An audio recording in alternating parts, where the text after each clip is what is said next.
Hey there, thanks for joining us at the Rabbit Hole of Research, where you'll learn a few facts that you can impress your friends with at a party.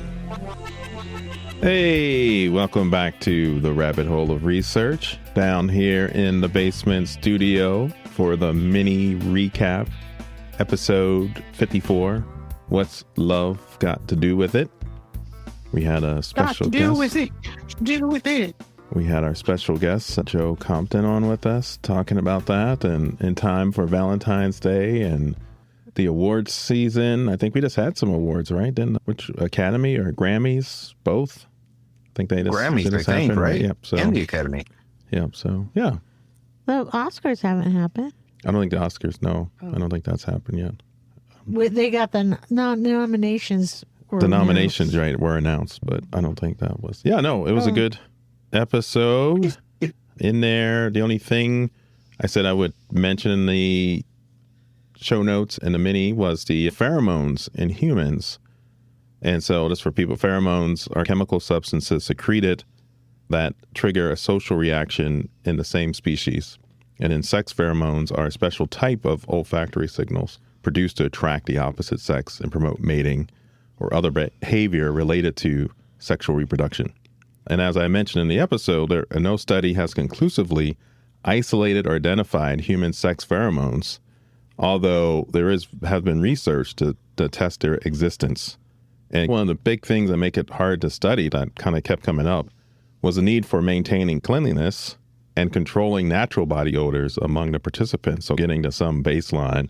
And so one of the best known cases was in the 70s, and that studied the synchronization of menstrual cycles among women based on odor cues. And this was termed as the McClintock effect, and it was named after the principal investigator, Martha McClintock, who was at the University of Chicago. And so they took a group of women, they exposed them to a whiff of perspiration from other women at different times in their cycle, and then seeing if there was an association and see if their cycle would speed up or slow down. Well, and did they find it? So in that study they found correlation. But in 2013, there was a larger review, a meta review of all existing studies on this topic.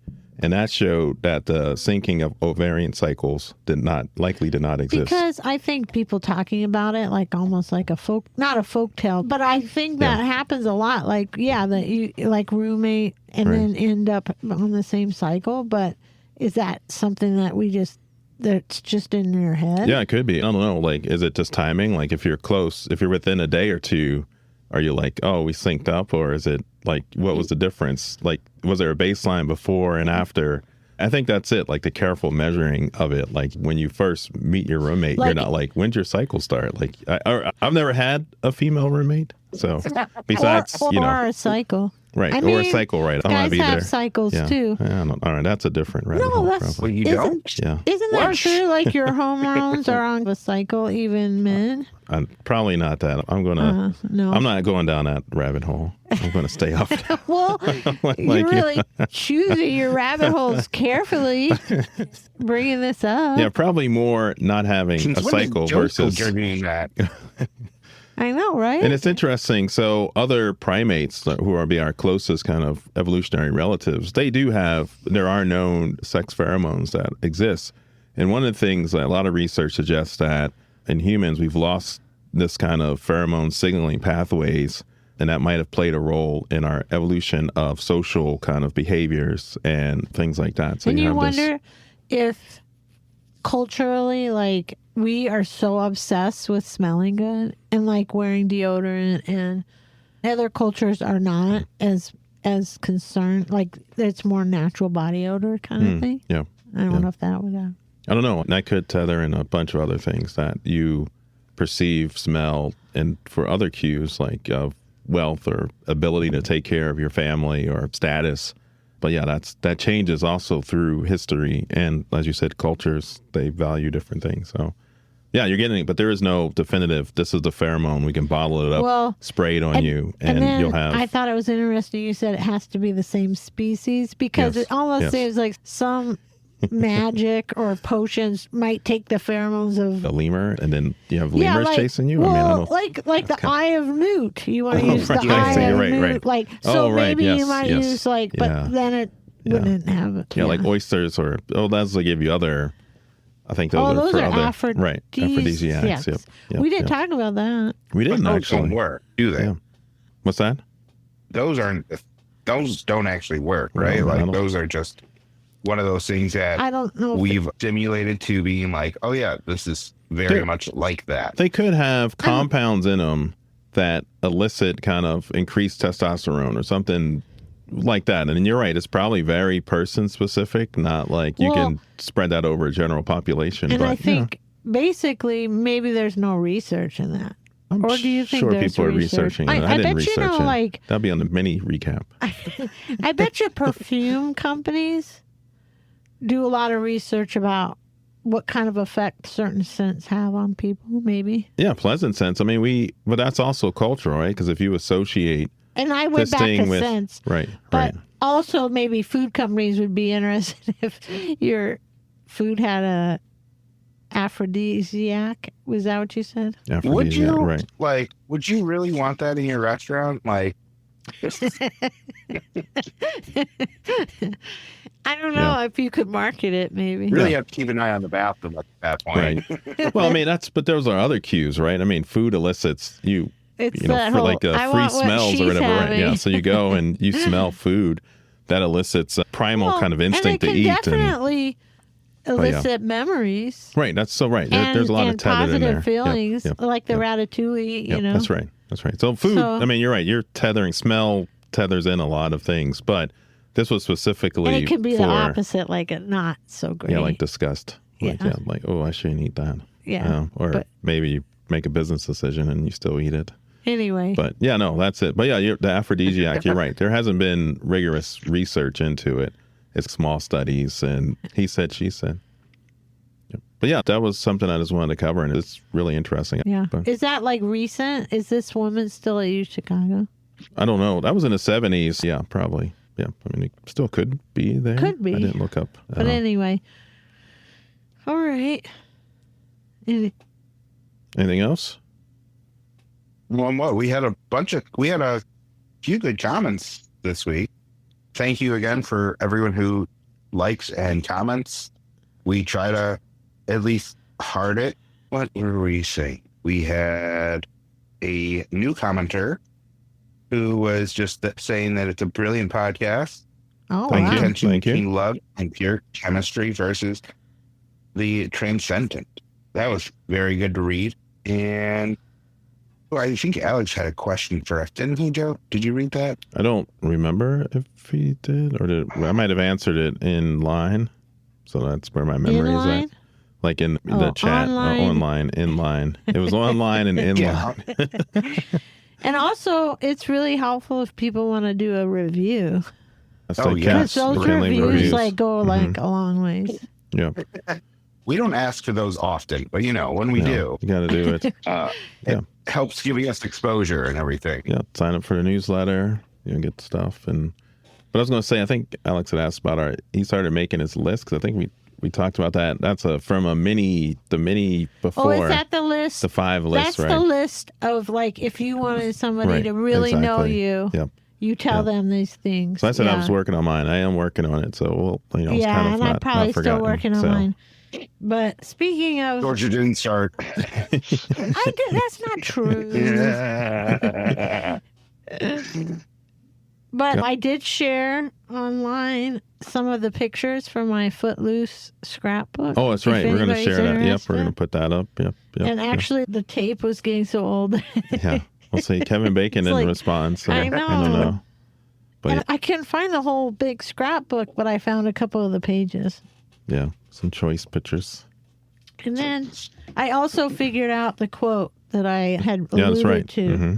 And I don't know if we put that in a show note of a mini show note. We can put it in there. Yeah. Okay. Yeah. Do you want me to read it? Sure, read it for the people. And this is something Gina Davis said, which we mentioned Gina Davis a couple times. In The Fly. Yeah. Did we? Yep. Gina Davis said this in a 1988 film, The Accidental Tourist. And she said, I'm beginning to think that maybe it's not just how much you love someone. Maybe what matters is who you are when you're with them. That was the quote. And I do have to say I did get a little bit of help from Google AI to find that quote in that movie, because I kind of... Oh, jeez. I know. I messed it up. I messed that quote up. I had the essence. Mm-hmm. But, yeah, Google helped find that. Nice. Good. Well, yeah. For this being our Valentine's Day episode, I think it's safe to say that we are all very thankful and happy that you guys are listening and participating in the conversations with us. Yep. And for anyone that's been donating or subscribing with money and stuff, absolutely thank you for that stuff. Yes. It all goes back into us doing this stuff and whatnot. And some upgrades in the studio. That's what we do, and we appreciate it. But yeah, we'll be out. We love you guys for that. And like I said, we'll be out in some shows later this year, kind of in live. So we'll see you. We'll have some of the merch and things like that we're starting to put together. So, yeah. And then as part of the lineup leading up to the Creative Arts Summit, we're going to do a DIY your own podcast workshop. That's right. What was the date on that? May 23rd. May 23rd. Saturday, Yep. May 23rd. And I want to say 1 p.m. At the main branch of the Maryville branch, yep. Lake County Public Library. Yeah. Mm-hmm. Yeah, we're going to do it. How to start that'll your own be fun. podcast. So talk about equipment and all sorts of stuff. Yeah. But yeah, that's it. Yeah, Talk about being prepared. Being prepared, yes. Doing lots of research. Doing the research. I see if research is in the title. Maybe also editing. So, the power of editing. That's what you've been listening to, playing, reading. Anything fun, interesting? Yeah, so I am almost done with WonderMan, which is the Marvel TV show that I believe that you guys have finished already. We finished it. Yeah, it was really good. I liked WonderMan a lot. Was good. Mm-hmm. I liked it. Yeah, I'm making my way through it. I have been doing like an episode a day. Uh-huh. I don't want to rush through it because then I'm just out of stuff to watch. Mm-hmm. What? I feel like I haven't really been playing any new games lately. I've been just playing a bunch of the older stuff that's in my backlog. Been jumping on Age of Empire 2. Just a historical strategy game. You know, I think it's something you can get behind, Joe. Yeah, I like those games a lot. Yeah, that you play there. I play that. It's on Apple Arcade. Was it Outlander? Outlanders 2 just came out, so I play that. And it's like a Civilization. Well, you used to play that one game, remember? Which one game? That was like a Civilization. You made your like castle. Oh, Ebony? Is it Civilization? Way back. No, I have played Civilization, but this was Ebony. This was probably 15 years ago or so. It was one of the early. You kind of get together with other people and multiplayer online games, and so it was fantasy based, and you build armies, and it was fun. I was recovering from my Achilles tear, so I had to get up early in the morning to get my day started, and I would get on and met a bunch of folks who played that. So yeah, it was good. What about you, Jordan consuming? Right. I read A Shoemaker's Magician, and it was really good. And then it was fun. We went to the Northwest Indiana Comic Con, and I bought 2 books and a comic book. And Joe, you got some comic books, right? I did. I got some from the Guerrilla Publishing. They're new, kind of. We got the new Squid Kid. Right, in the Blast Radius universe by Julio and Adam Forster. So that was really good. So and it was fun to see people. Yeah. Now we just found out it was the last. I know. And if they would have Northwest Indiana Comic Con. So which is really. Oh, it is? Yeah. They just announced it. Yeah. Really sad. So really a lot of memories. I think we've gone all but 2. Somebody else will pick up the hopefully, torch. But and there was this really great bookstore called Howling Pages, I think is what it's called, and it's in Chicago.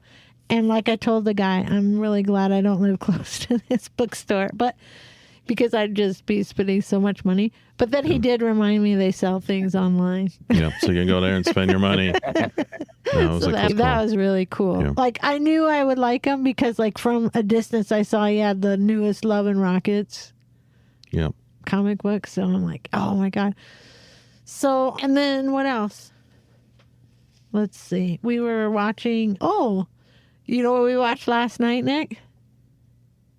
You watched a show about Actually, children's TV shows. No, we actually watched 2 different movies, and the one movie you've suggested so many times, and we finally watched it.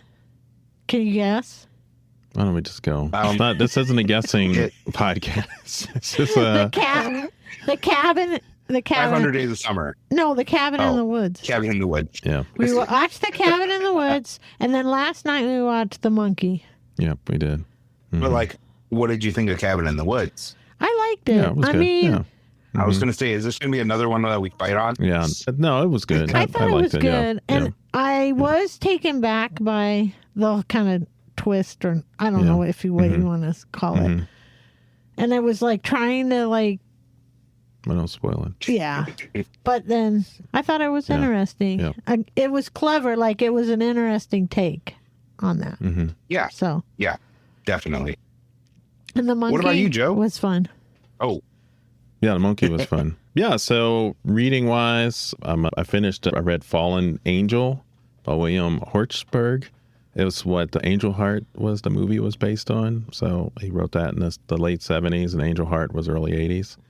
It's a Faust story. So, and then I'm reading right now Dear Writer by Maggie Smith. So it's kind of just it's a nonfiction, kind of a inspirational pep talky thing for creatives, writers in particular. Nice. Have you had that for a while? I have. I think it's been on my to be read pile for a little bit, and I just pulled it out. Show wise, besides the kind of making a way through Fallout, I think the finale finished that. Did you guys watch the finale? Watched it. Yep, really good. Liked it. Yeah. Kind of Shrinking. I can't wait. Has come back, so started good. watching that. Really well done. I can't even tell you. Written. And this is about love, right? This is about love. And that's I right. love Shrinking. Yeah. Shrinking, so that's there. And then I started watching the Wu-Tang and American Saga. So I've been going through that. As people know, if they listen to podcasts, I'm a big Wu-Tang fan. Got to see them last year in concert, so with the Run the Jewels, so that was really awesome. So, and then the other thing I did last week was with Joe Compton, who was our guest on the Love episode, but I was on his YouTube show, 21 Grams, and talked about the dark side of story and villains and writing kind of process. So and it was a lot of fun. So. I saw that 21 grams is the weight of your soul. That's right. Yeah. So it was an experiment is it the done. Soul or the heart? It's the soul. It was experiments done where they the folks were weighed after they died. So before and then after. And that was the difference, like the immediate difference, like within, seconds of after death. So, yeah. So it wasn't about drugs. Nick. It was not. No, I remember you mentioned that. I was going to bring that up, Yeah. So I was definitely thinking it was a drug thing. So yeah, we'll put the links to that show on there. It was really fun doing it with Joe. So yeah, that's it. That's what I've been doing. Writing. Cool. Excellent. All right. Well, I think that's it. I think that was a mini. Yeah, it's a mini. Go watch the Super Bowl or going to go watch it. Or at least watch Well, that's already passed. We'll know who's won. Yeah. Bad Bunny. That's already passed. Yeah. Oh, yeah, you're Joe, right. It has gone. That's all right. Come it's on, fine. this is your first day of podcasting. Yeah, right. No, I was going to say who won. Like the New England Patriots, 23-20. There you go. What? I'm giving a score. I'm saying that the Bad Bunny concert was interrupted by football. I don't understand that. Exactly. Cool. All right. Well, you got me, Joe. I got Nick. We got Nick. Georgia. We got Georgia. And we went down some holes. some mini holes. Is that better? Yeah. Stay curious, stay safe, and we really do love y'all. Bye-bye. Peace.